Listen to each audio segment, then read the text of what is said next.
Hello and welcome to Public Conscience. You are on to the anti-corruption program produced by the Progressive Impact Organization for Community Development, PRIMOC. PRIMOC is a civil society organization working to promote good governance, participation and accountability in Nigeria. I am Adaobi Obiabumo with my colleague Esther Bassi. A warm welcome to the program wherever you're listening to us from. On Public Conscience, we seek to evolve a corruption-free society through the amplification of investigative corruption stories by our partner media organizations and by alerting citizens and the government to their democratic actions against it. We equally promote integrity by amplifying rare cases of the display of honesty by public and private individuals in the course of their normal activities. We appreciate the MacArthur Foundation for supporting the production of this program. The judiciary is a major pillar of democratic governance which deals with the justice administration and adjudication. The judiciary has played some very significant roles under its constitutional responsibility in Nigeria's 24 years of unbroken democracy. While Nigerians are looking forward to the March 18th governorship and state assembly elections, another reality is that political attention is shifting to the courts as aggrieved candidates and political parties that contested the February 25th presidential and national assembly election are approaching the courts to challenge the outcome of the polls and seeking legal remedies. And more litigants are expected to go to court after state polls. Recall that the presidential candidates of the People's Democratic Party (PDP) and Labour Party (LP) had made it clear they were approaching the courts to contest the outcome of the polls, which saw the Independent National Electoral Commission (INEC) declare the All Progressives Congress (APC) winner. As confidence and credibility crises continue to afflict the judiciary, it is instructive to know that the Nigerian judiciary is cynosure of all eyes after politicians rejected the outcome of the 2023 elections. Chief Justice of Nigeria, CJN Olukayode Ariwola, had sworn in 307 judicial officers about 4 months ago to preside over petitions which will arise from the 2023 general elections. The CJN also warned against officers of misdeeds, abuse of power and public trust. Today's program will focus on the integrity task ahead of the Nigerian judiciary in adjudicating over the 2023 elections and the need for the third arm of government to seize this opportunity and increase public confidence. We will be joined by a legal practitioner and a journalist to examine the task ahead of the third arm of government.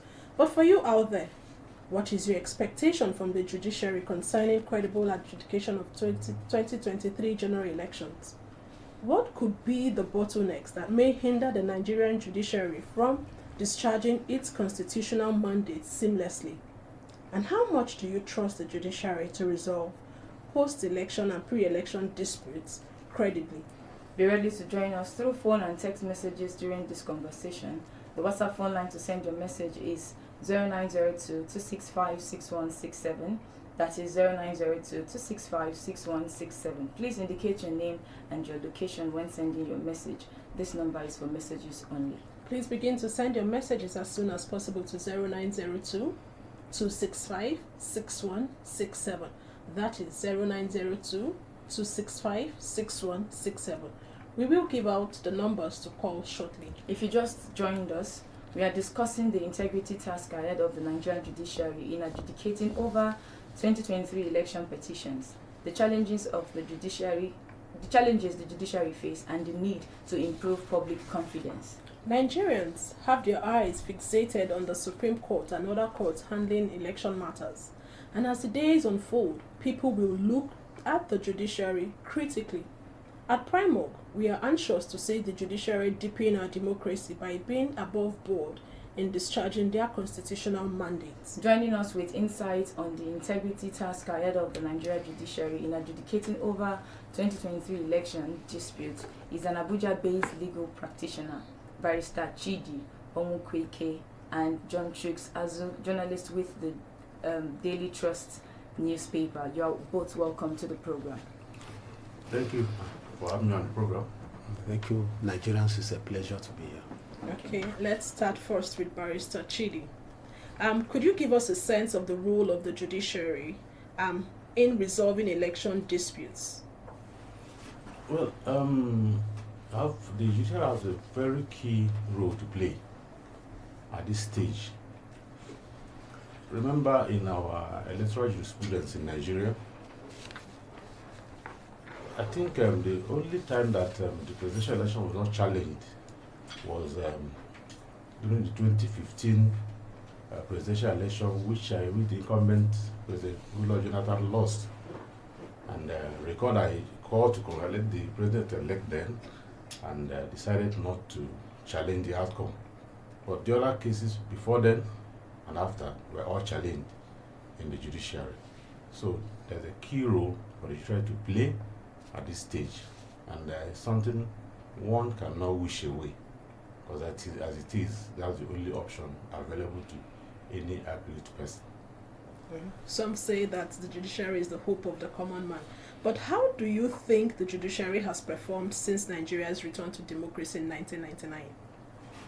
Yes, like they say in our balancing profession, says judges are like sea waters. It is the lawyers that give them direction of flow.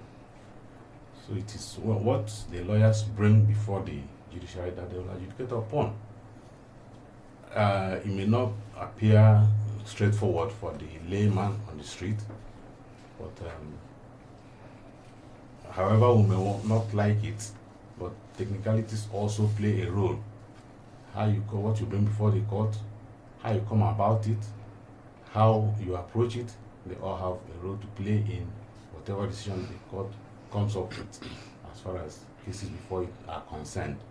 So you can have a very good case. The way you bring it to the court can determine which way it goes, which may not be very favorable. So it's not something you can say A, B, or C goes this way, or 1 + 1 = 2. So the way we look at it as people look at it as laymen is different from what is before the court and before the professionals in that field. So it behoves the lawyers representing both the appellants and the respondents to prove their case in court. Absolutely, and how they bring it. All right, so let's move over to John Triggs. As the stage for the post-election litigation gets set, how can the judiciary be above board? Okay, the judiciary, as a third arm of government, has always tried to maintain neutrality and independence as enshrined in the Constitution. So for them to be above board, the public will expect them to, as the petitions come in for the various elections, both the presidential, National Assembly, and of course the disputes arising from the governorship elections and national state assembly elections that will be coming up on Saturday.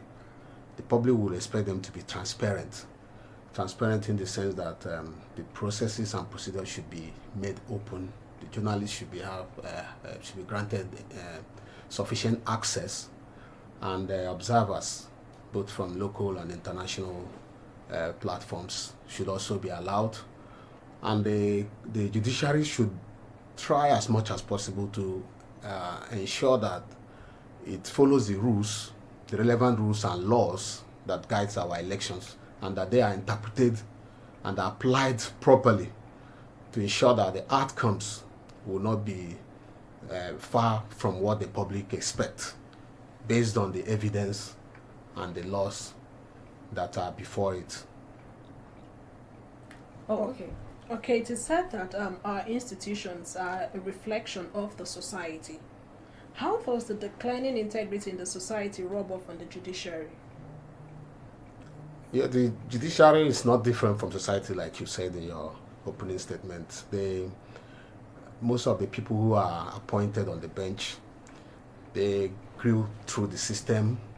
Most of them are even family members we've had in the past, like last year when some appointments were made. Some of the judicial officers were linked to either serving or retired judges. And the dispute was all over the media. That shows that they are not coming from the moon. They are all part of society. They've gone through the educational systems, and they've also gone through both the corrupt, the good and bad, and the ugly in Nigeria. So we don't expect that we are dealing with angels. The society will surely rub off on them, what they hear and what they perceive will also rub off. But we expect that they should try as much as possible to insulate their personal idiosyncrasies from their professional responsibility. That is where their professional training and calling will now come into play to take the upper hand over and above whatever they have been influenced with in the society. Okay, so Barrister Chidi. Yeah. Some decisions of the Supreme Court recently have not gone down well with a lot of Nigerians. What have been some of the major challenges of the judiciary in living up to its mandate as enshrined in the Constitution? Now, let me put a tricky question. How many times have you seen ordinary civil and criminal cases generating controversies in Nigeria outside of political cases? You see, the challenge we are having are from politicians actually. When a matter goes in your favor, the judiciary is the best thing that happened to Nigeria. You go on appeal, it goes the other way, said, I have been robbed, the judiciary is corrupt. From the same mouths. So what do you make of it? It is the politicians that are now determining the integrity of the judiciary, which should not be so. Whatever you have to say about it should be based on having read through the judgment and how the judges arrived at their decision. That is when you can make an informed opinion out of whatever decision the court has. So it's not just a marketplace thing. You come out and say, because the case is in favor, you say, you have turned justice upside down. But you have to really look at it, read in between the lines and find out the reason for the decisions, which they just may be justified in whatever sin they have reached. Like, for example, the Imo State case in the governorship election then in 2019. The decision was in 2020. The people, some lawyers could tell you that, well, the court was right. Others will tell you that the court was wrong.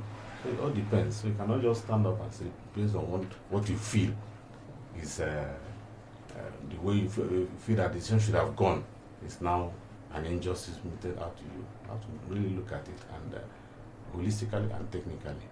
So are you saying that we should engage more with political actors to ensure that they conduct themselves professionally, and whatever the judgment of the court is, all the parties involved should take the judgment as the true situation? Absolutely. That's why we have the judiciary there, to be the last arbiter. Okay, but there is a wide perception out there following some recent court decisions which makes some members of the public to cast aspersions on the judiciary. Is this perception real? Like I said earlier, it may not be real. Their perception, they may not be informed to know why the judges or the courts have arrived at this particular decision and they are aggrieved. But if they can go deeper and seek expert opinion, then they could be better informed. So you cannot just wake up and say, it's maybe you go to the woman on the street and in the market, or the market, let me be gender sensitive here, and say, look, what do you think about this judgment? There's nothing the person knows to talk about. But you have to contact consult the experts to advise you and tell you what has transpired here. What if the experts feel otherwise? The opinion of the experts is not in favor of the ruling of the court. That is what makes the law. You can never, that's why people go to court. Canvass the different opinions. So someone can say, look, of course, if I have a matter in court, I'll say this is the way it should go. My opponent will say this is the other way it should go. So you cannot arrive at, that's why in the courts, like appellate courts, they have more than 2 judges presiding, so that the majority will carry the day. So you can have 2 to 1, unanimous, 5 to 6, 7 to 5, there has to be an odd number in appeal so that there can be a majority decision. So you cannot always expect it to, everyone could go the same way. Okay, thank you for that. But we would listen to the voices of Nigerians, because our colleagues went on the streets to get the perception of citizens on the judiciary, the role of the judiciary in solving post-election matters, and if the judiciary is credible. Voices against corruption. Let the people speak.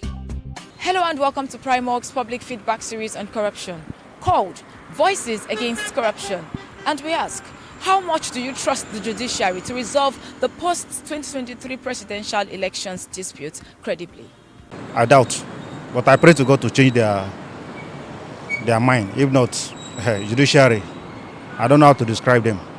If not, other nation, judiciary, there's more confidence in them, but our own here, I don't have confidence. But I pray maybe they'll change this time around. Many people do not really have the faith in the courts that we have. But if they really want to be fair, if they really want to give the right judgment, they can. They can. I have problem with trusting Nigerian government. That is just my own. Normally, if they have conscience, they're supposed to resolve the election or whatever. So I don't know, but Nigerian government sometimes they fail. Also, I have issue trusting them because that is how we trusted the INEC during the election, that they will, do everything normally, but they later did what was in their mind. So I have issue trusting Nigerian government. That is just my problem. The judicial system, although I would have said I trust them like 80%, but as it stands now, I cannot even give them 30%. Yes, I cannot. Because of the recent happenings, there are some people who are above the laws. We have never had post-election disputes settled well in our law courts. We either had them, give their judgment on one side. For example, the case in Imo State. You all know what happened in Imo State. So that has made a lot of us who have lost confidence in the judiciary. But I think this is an opportunity for them to restore back their integrity and their respect on this particular post-election listing. I think if they can be sincere to Nigerians, we will have hope and trust in them again. Well, in the time past, the judiciary has actually not lived up to expectations. But we believe that this is another opportunity for them to redeem their image, because the masses has actually spoken. So it's left for the judiciary to know what to do and redeem their image, for people to actually have a renewed hope in them. Primark's public feedback on corruption in Nigeria is produced with support from MacArthur Foundation. Chidi, and you listen keenly to the respondents there, you'll find out that the statistics of those who responded were against the judiciary. So there's this distrust or mistrust out there. But there's the axiom which says that for the rule of law to be maintained, all court orders must be obeyed, no matter how bad they are. How can the public understand this reality? Yes, like when a case is before the court evaluates the evidence that is available to them.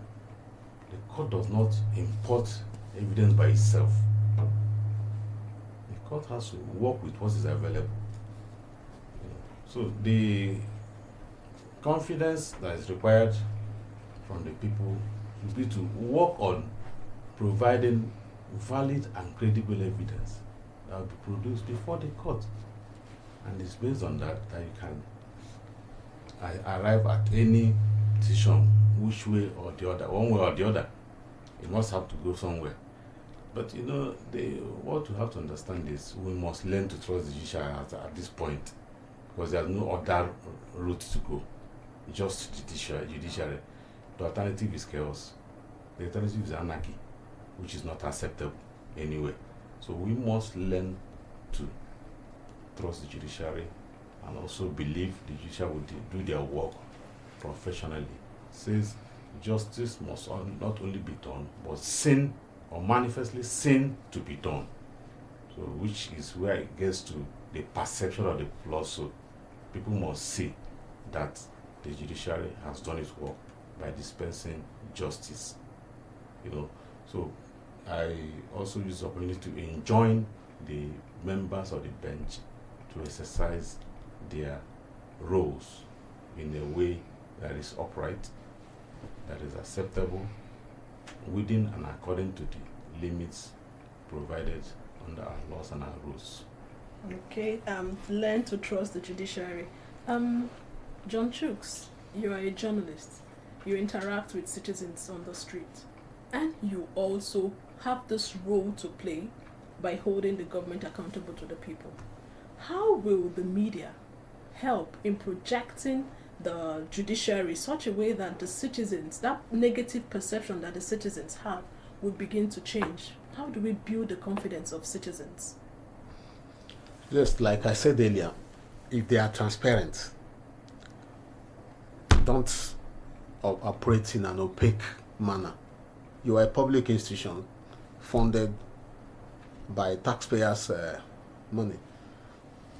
There should be no reason why the media and journalists find it difficult to access materials that have been filed before you. Look at the recent election petitions.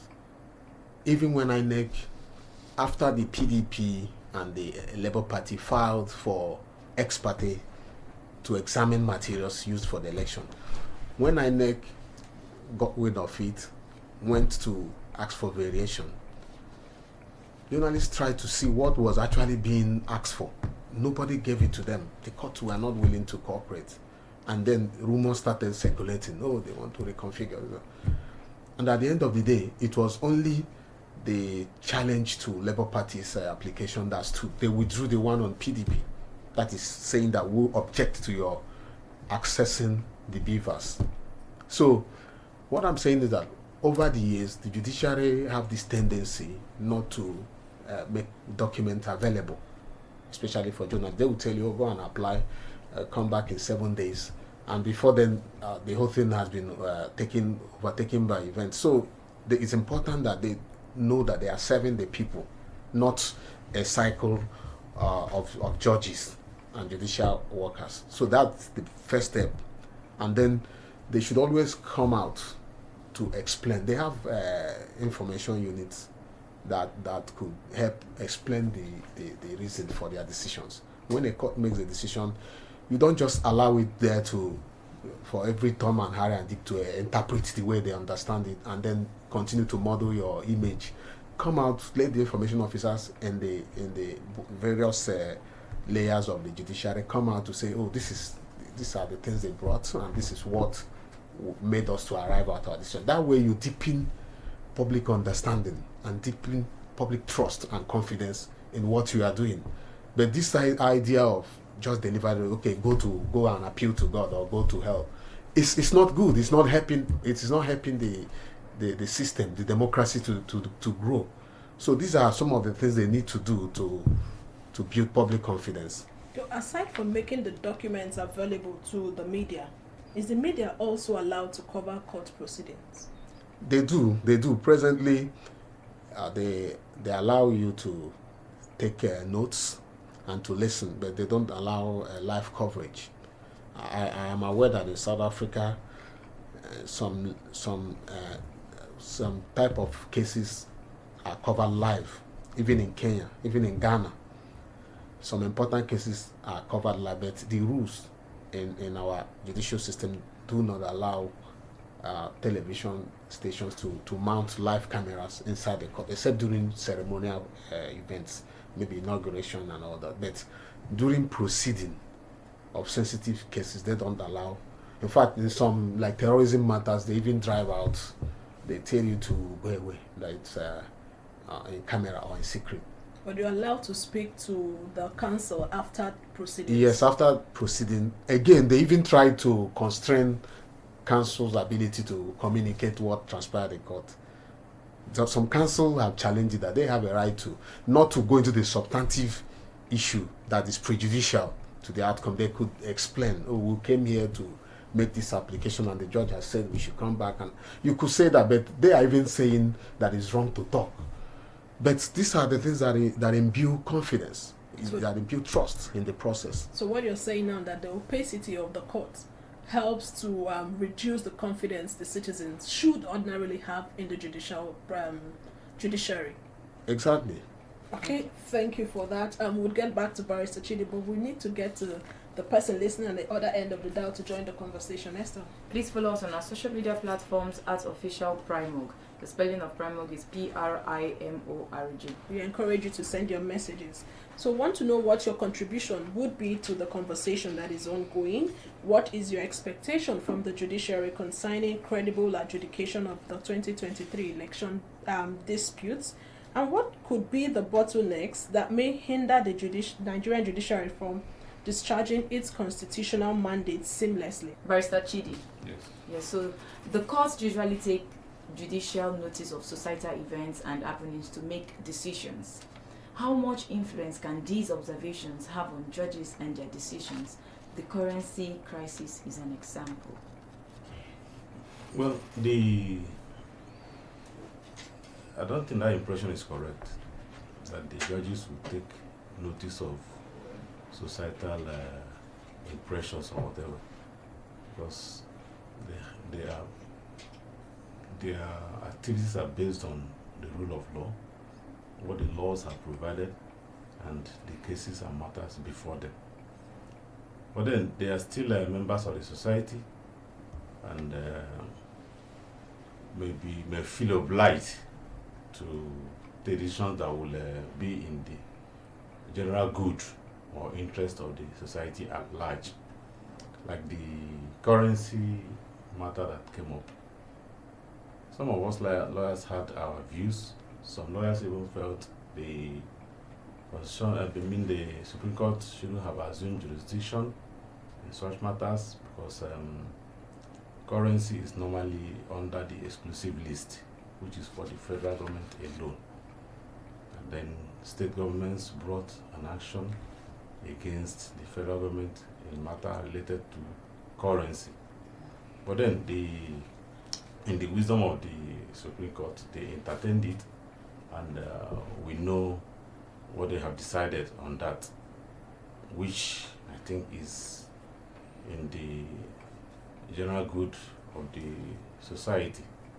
And then it's another matter whether the people have access to the money today.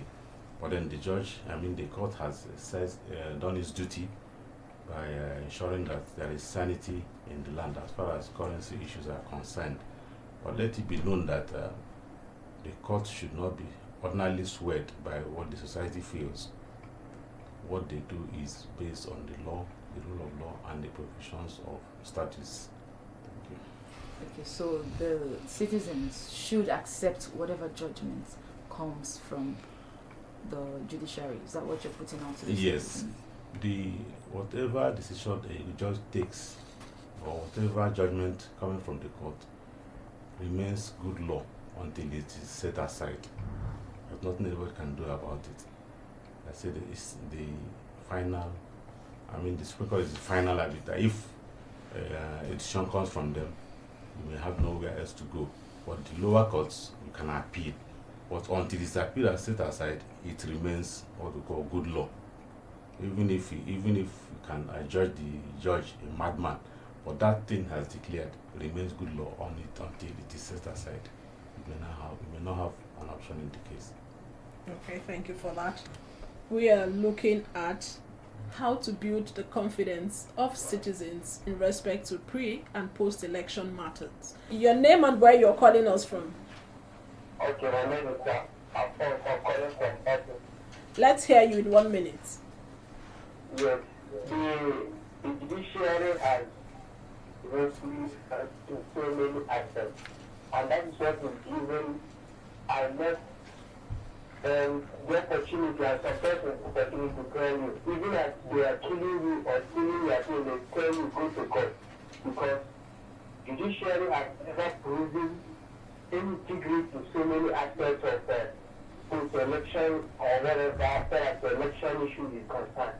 That is why somebody like Mahmoud, when he's doing the wrong to the public and trying to correct himself and told the public go to court. And when we say that thing in 2019, when we read the election on against article, because the judiciary can be closed, we have lost total confidence from Nigeria. And the minute was played it through, Mahmoud would have ensured that proper personnel in the judiciary and was set aside and dedicated before going into. Well, because that we are able to a lawless condition. Can you- That's why things are going wrong. can you hear me? And as well, Could you just hold on for a second? But we have seen situations where the Supreme Court ruled, and you wouldn't say that they were corrupt. You cannot conclude that everybody is corrupt or that their judgment is not true. In 2006, Peter Obi won the Supreme Court case, and he was reinstated as the governor of Anambra State. yes.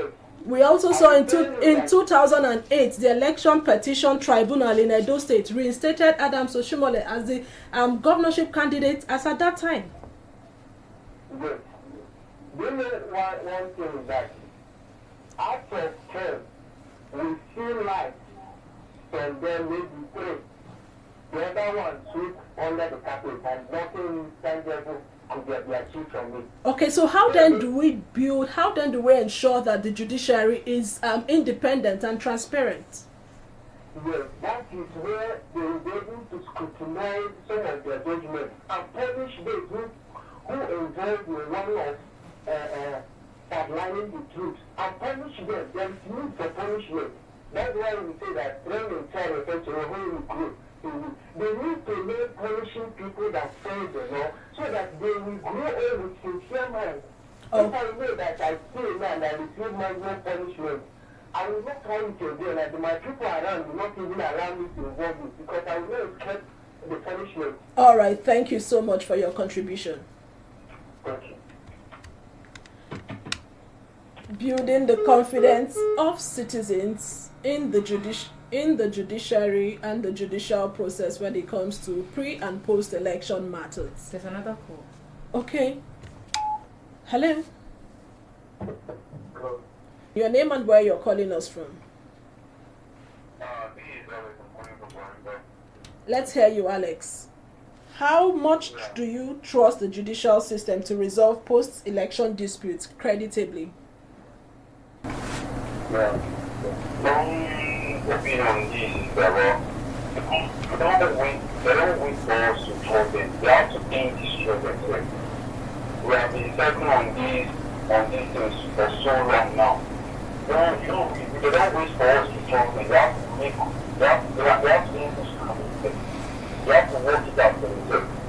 We are going to them to talk already by us going out to vote and doing the right thing by ourselves. Now, they are gone. And they are putting everyone down. So what do you think they need to do for them to earn the trust of citizens? They have to all work in the team during the elections. Because they made a promise during the elections that they are going to do some things that and today that we are going to vote. We are even now the ones who don't happen that they don't kill the electoral on their own. That will We're talking about the judiciary here, not the commission. Thank you so much for your contribution. Esther, please go ahead. Okay, so it's obvious that some citizens are not actually happy with the turnout of things. But I'll come to you, Jukes. What constraints must be removed for judiciary to function effectively when it comes to when it commences the hearing of the post-2023 elections petitions before them? Okay, among the constraints that the judiciary have, they've done well so far in preparation to this election. Since May 2022, there have been a lot of trainings for judges, especially to familiarize them with the Electoral Act 2022. On May 24, there was a training for judges, especially the ones that will constitute panels for the states post-election disputes. And then there have been training for the justices of the Court of Appeal and even the registrars and clerks that will be working, moving files and all that during this petition. So they've done well to remove some of the hiccups that we perceive now. Other things that are there could be maybe some technical issues that the judiciary, I believe the funding, they have the requisite funding, because if they don't have, they would have complained ahead of this time. So this election year, already we saw the budget, it's over 100 billion naira.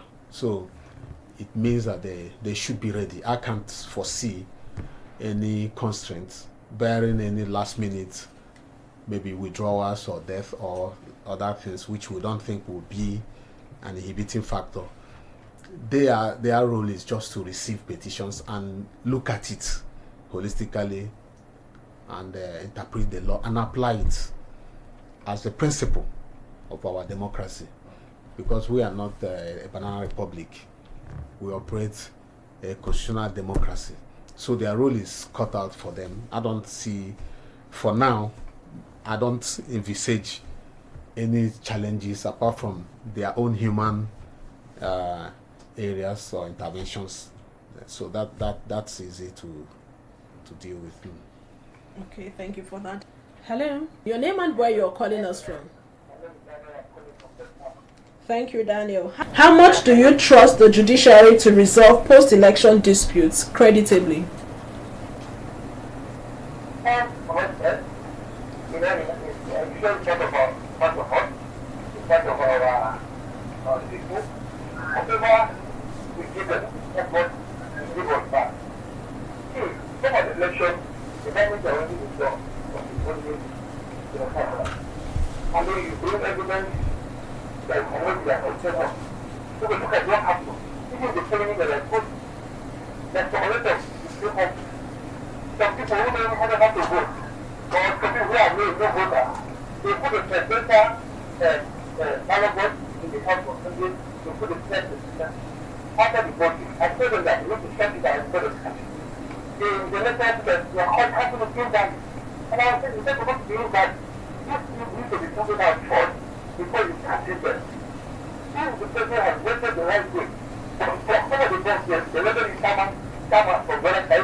Okay.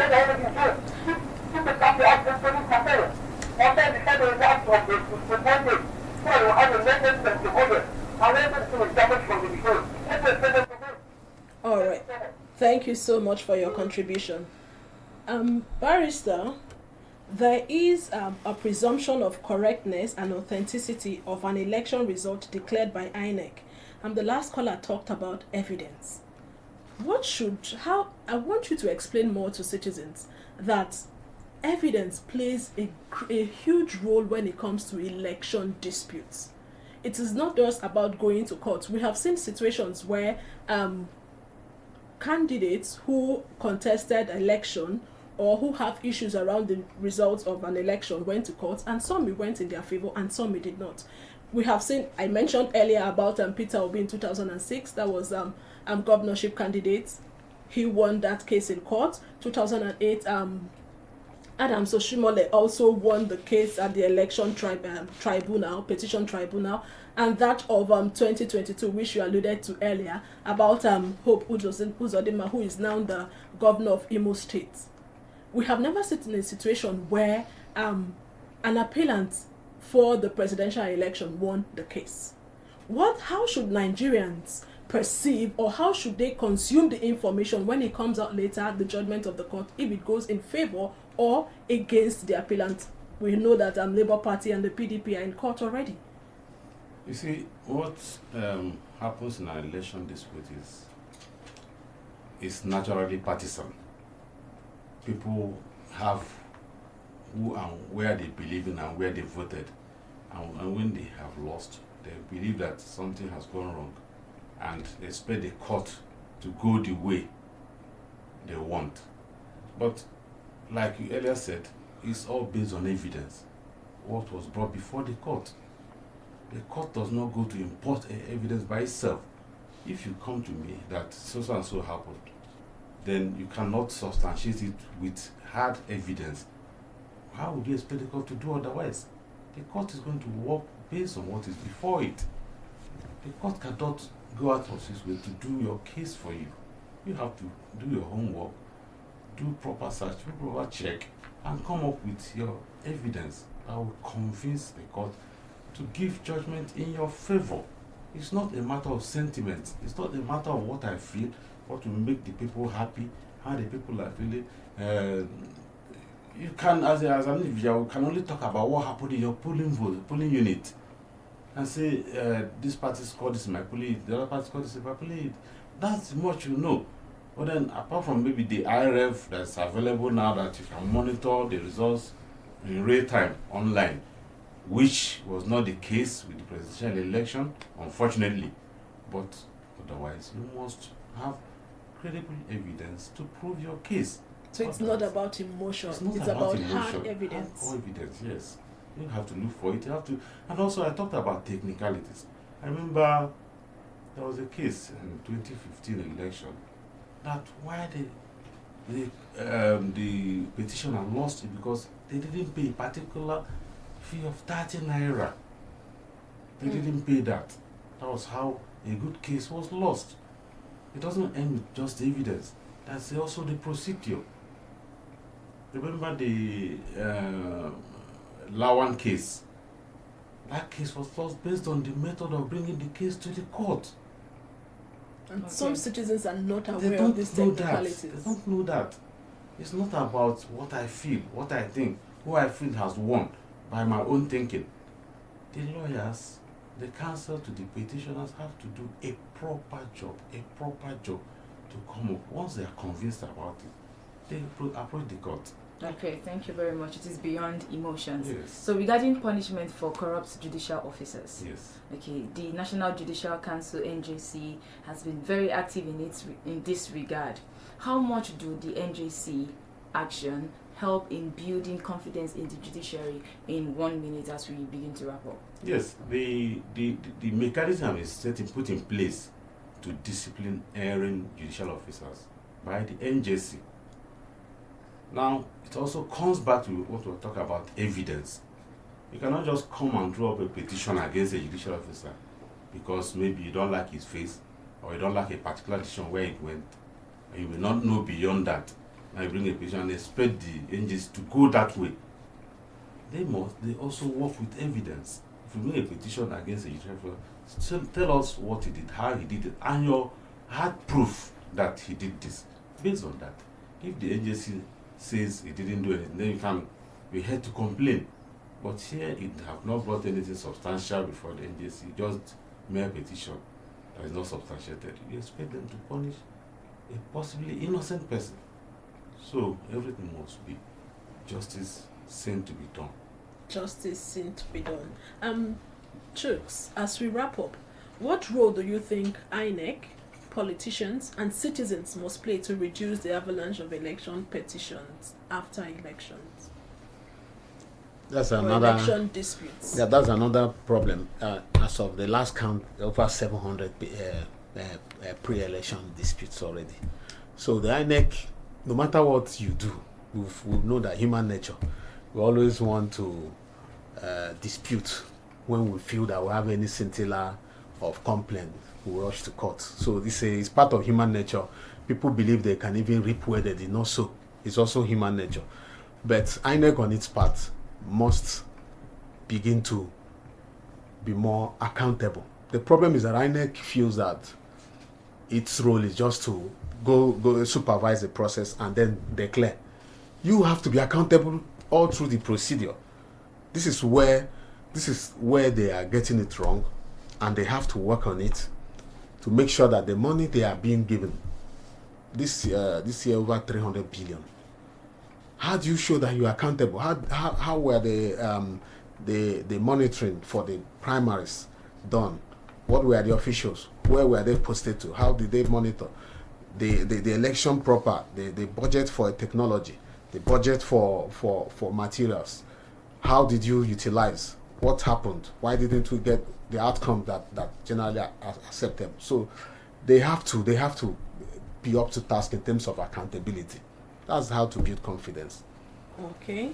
INEC needs to be up to task in terms of accountability. We need to build confidence of citizens in the judiciary and the judicial process.